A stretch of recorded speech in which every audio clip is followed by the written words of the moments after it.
podcast star, and so-called martyr of the MAGA movement. Who was Charlie Kirk? On video recordings, taken just moments before his death, the activist was speaking about mass shootings in the United States. Charlie Kirk, a leading figure of the American right, and one of Donald Trump's most loyal allies, was fatally shot during a public debate called "Prove Me Wrong" at Utah Valley University. Trump himself confirmed his death on Truth Social, promising justice for the killing of the 31-year-old activist. So, what exactly happened?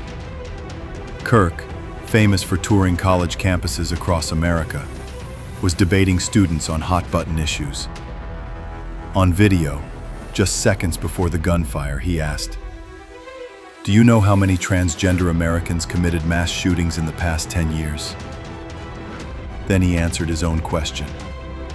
"Do you know how many mass shootings happened in America over the last decade?"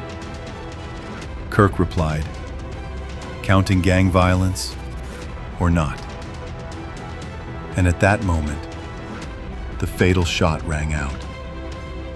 The attack happened in front of a mostly student audience. No one else was hurt. Authorities believe the shooter acted alone. Kirk's wife and his 2 young children were present in the hall when it happened. But who was Charlie Kirk? He was one of the most recognized conservative figures in America.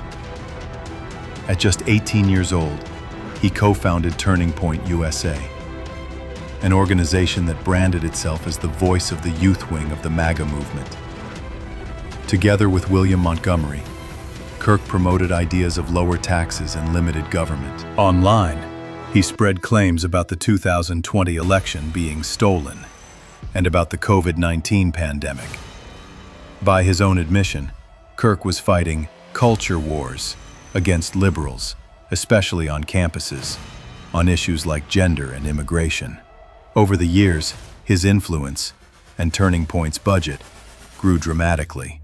The group played a key role in mobilizing conservative youth, helping Trump secure his political comeback. Turning Point enthusiastically backed Trump in 2016. Kirk even worked as a close aide to Donald Trump Jr. during the campaign. Through that connection, he became a regular media figure, praising Trump on national television.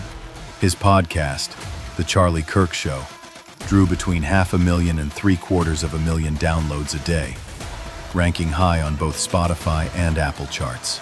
By 2022, Turning Point's donations doubled, then tripled, reaching more than $79 million. The group expanded to over 800 university chapters and nearly 4,000 high school and college campuses nationwide. Just months before his death, Kirk made a controversial remark. He said, "It's worth it if every year a few people die from gun violence so that we can keep the Second Amendment." After his assassination, many reflected on the irony of those words. Senator Mike Lee of Utah said, "The genuine decency and respect he showed to others, even when he disagreed, even when people shouted at him. I don't remember him ever responding with hate. He always answered with respect." Charlie Kirk's life ended in violence, at the very center of the culture wars he himself helped ignite. And now, the question remains, why was he killed? For what reason? And who might have hired the gunman?